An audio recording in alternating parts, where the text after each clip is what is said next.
My name is Juliet, and I'm living a lie. On the surface, my life looks perfect. A beautiful home, a successful husband, and a darling daughter. But beneath the polished veneer, cracks are forming, threatening to shatter everything I've built.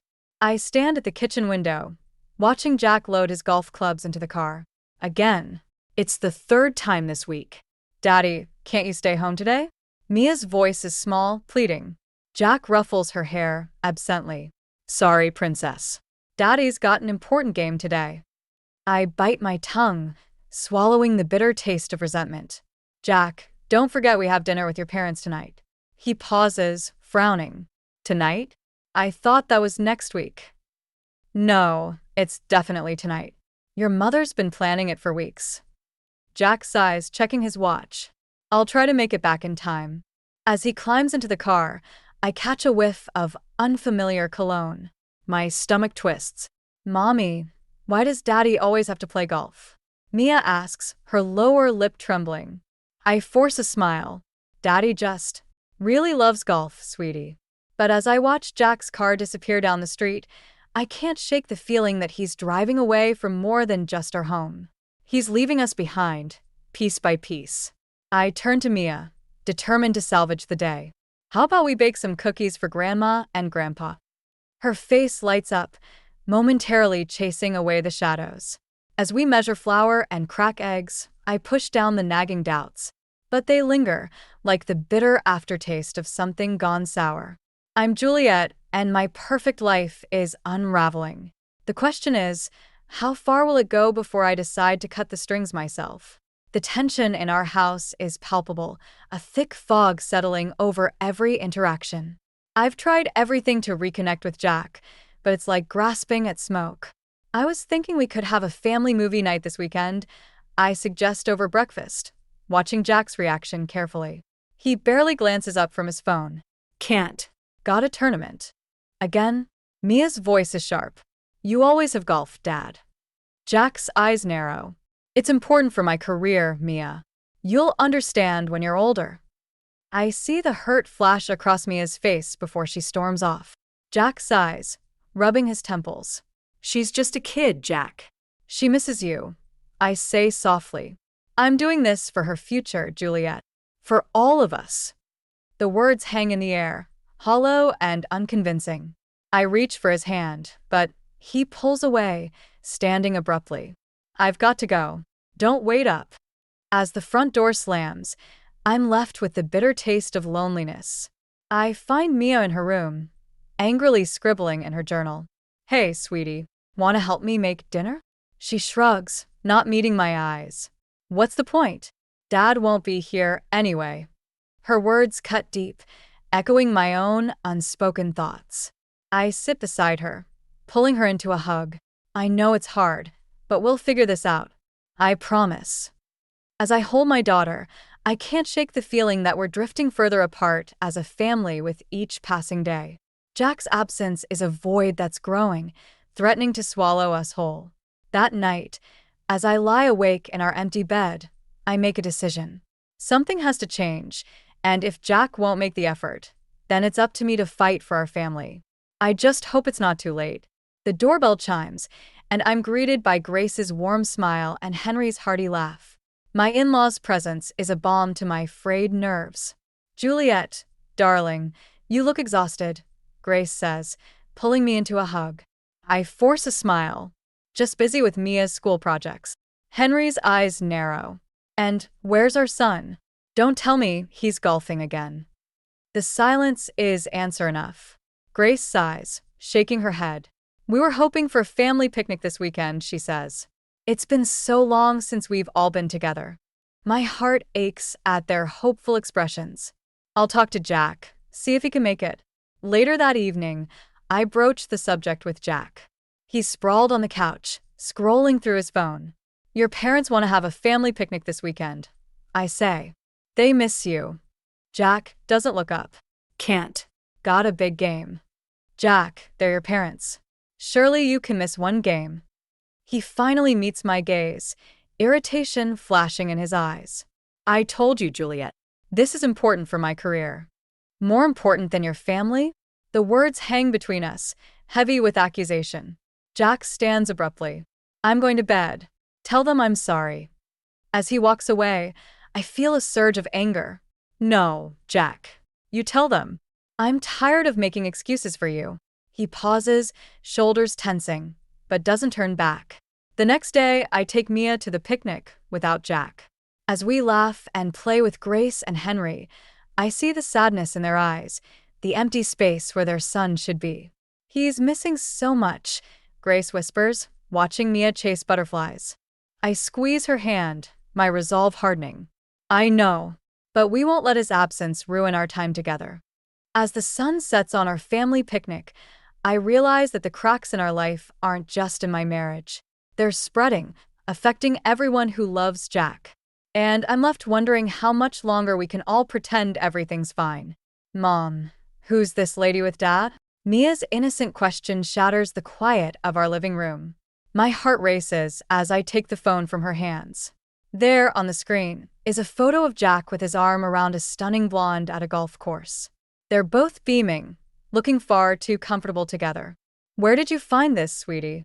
I ask, trying to keep my voice steady. It was on Dad's Instagram. I was looking for pictures of us at the beach. I swallow hard, forcing a smile. Oh, that must be one of Dad's golf friends. Why don't you go finish your homework? As soon as Mia's out of earshot, I frantically search for the woman on social media. It doesn't take long to find her. Erica Matthews, Jack's coworker. My stomach churns as I scroll through her profile. There she is again, in the background of Jack's golf tournament photos, commenting on nearly every post he makes, liking pictures from years ago. A notification pops up.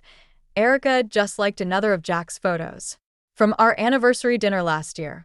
My hands shake as I dial Jack's number. Straight to voicemail. Jack, it's me. We need to talk. Now. I hang up, feeling sick. The pieces are falling into place. The late nights, the secretive phone calls, the sudden interest in golf. Mia's voice startles me. Mom, are you okay? You look pale. I force another smile. I'm fine, sweetie. Just a little tired. But I'm not fine. Far from it. As I look at my daughter's concerned face, rage builds inside me. How dare Jack do this to us? To our family? I make a decision then, and there. No more excuses. No more lies. When Jack gets home, we're going to have it out once and for all. Let him try to explain away the photos, the comments, the likes. Let him look me in the eye and tell me there's nothing going on. The perfect facade of our life is crumbling, and I'm ready to tear it down myself if I have to. The living room buzzes with chatter as we celebrate Grace and Henry's 40th wedding anniversary. Everyone's here, except Jack. Where's Jack? Henry asks, his jovial tone masking concern. I force a smile. He's on his way, probably stuck in traffic. But hours pass, and Jack doesn't show. I've called and texted, but there's no response. The party's mood sours, worry etched on every face. Suddenly, Grace clutches her chest, gasping. I can't breathe. Chaos erupts. Henry calls an ambulance while I try to keep Grace calm. Mia watches, wide-eyed and frightened. At the hospital, we wait anxiously. Henry paces, muttering about Jack's absence. I'm torn between concern for Grace and fury at my husband. Finally, the doctor emerges. She's stable. It was stress-induced, but she'll be okay. Relief washes over us, quickly replaced by renewed anger. Where the hell is Jack? As if on cue, my phone buzzes. It's him. Juliet, I'm so sorry. I lost track of time dash. Save it. I hiss. Your mother's in the hospital. Where are you? Silence. Then, I'll be right there. An hour later, Jack bursts into the waiting room, disheveled and reeking of alcohol. What happened? Is Mom okay? Henry's face contorts with rage. Where were you? We've been calling for hours. Jack stammers excuses, but I've had enough. I grab his arm, dragging him into an empty corridor. This ends now, Jack. The lies, the disappearances, all of it. His eyes narrow. What are you talking about? I know about Erica. I spit. I've seen the photos, the comments. How long has this been going on? Jack's face pales, then hardens. You don't understand, Dash. No, you don't understand. Your mother could have died tonight, and you were too busy with your mistress to care. The words hang between us, sharp and final.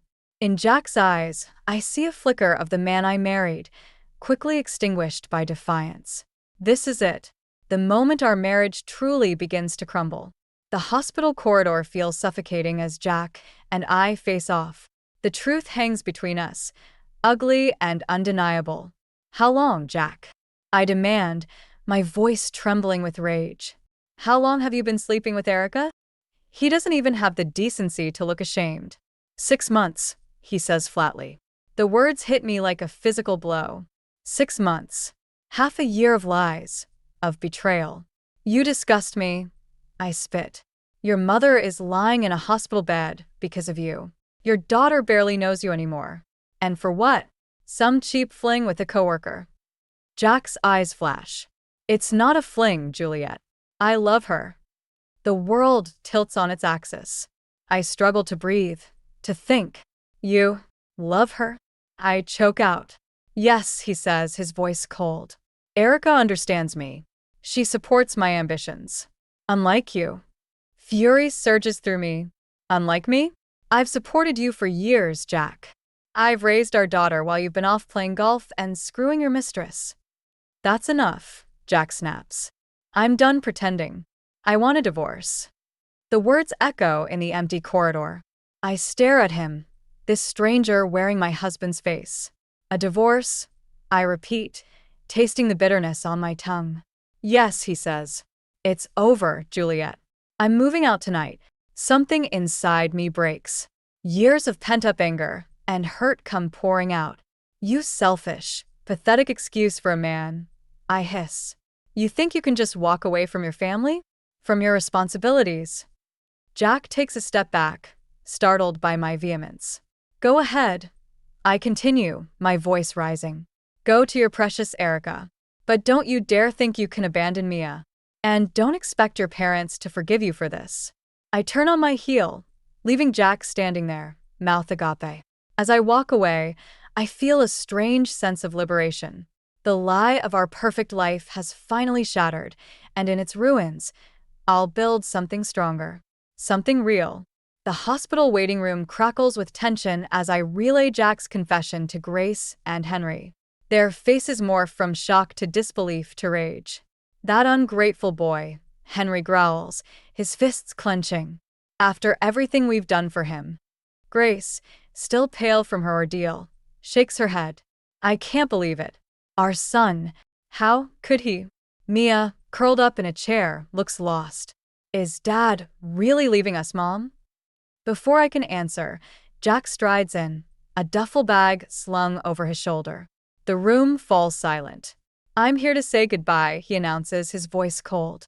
Henry stands, trembling with fury. You have some nerve, Jack. Your mother's in the hospital because of you, and now you're just walking out? I'm sorry, Dad, but Dash. Don't you dare call me that, Henry snaps. No son of mine would abandon his family like this. Grace struggles to sit up. Jack, please. Think about what you're doing. Think about Mia. Jack's eyes flicker to our daughter, but there's no warmth there. I'll still see Mia. We'll work out custody, Dash. Custody. I interject, incredulous. You think you deserve custody after what you've done? The argument escalates, voices rising. Nurses peek in, concerned. Mia starts to cry. Suddenly, Henry's voice booms out. Enough. Jack, get out. Now. Jack blinks, stunned. What? You heard me, Henry says, his voice ice cold. You're no longer welcome in this family. Get out of our lives. Grace nods, tears streaming down her face. Go, Jack. Just go. For a moment, Jack looks lost, like the little boy I fell in love with years ago. Then his face hardens. Fine, he spits. I don't need any of you. As he storms out, the room falls silent again. We're left staring at each other, the shattered pieces of our family lying at our feet. Mia's small voice breaks the silence. What do we do now, Mom? I pull her close, meeting Grace and Henry's eyes over her head. We stick together. I say firmly. We'll get through this. Together. 6 months after Jack's departure, I stand in the bustling kitchen of Juliet's Delights, my new catering business. The aroma of freshly baked pastries fills the air as I put the finishing touches on an elaborate wedding cake. Mom, the Johnsons called. They loved the appetizers for their anniversary party. Mia exclaims, bursting through the door. I smile, pride swelling in my chest. That's wonderful, sweetheart. Could you help Grandma with the cupcake orders? Grace, now fully recovered, winks at me from her workstation. Henry's voice booms from the front, cheerfully greeting customers. As I survey our thriving family business, I can't help but marvel at how far we've come. The pain of Jack's betrayal has faded, replaced by a deep sense of accomplishment and unity. The bell chimes and I freeze. Jack stands in the doorway, looking haggard and defeated. Juliet, I need to talk to you, he stammers. I straighten my apron, meeting his gaze coolly. What is it, Jack? He shifts uncomfortably. Erica left me. The company. They found out about our affair. I've lost everything. A part of me wants to gloat, to revel in his misery. But I'm not that person anymore. I'm sorry to hear that, Jack. I say evenly. But we've moved on. We're happy now. As if on cue, Mia emerges from the back, her face lighting up at the sight of a customer. When she spots Jack, her smile falters, then strengthens. Hi, Dad, she says, her voice steady. Would you like to try our new lemon tart? Mom's recipe is amazing. Jack's eyes fill with tears as he realizes what he's lost. Without a word, he turns and leaves. I pull Mia into a hug, kissing the top of her head. I'm so proud of you, sweetheart. As we return to work, surrounded by the warmth of our family and the sweet scent of success, I know we've not just survived Jack's betrayal. We've thrived. The perfect facade may have crumbled, but in its place, we've built something real, something unbreakable. And that's the sweetest revenge of all.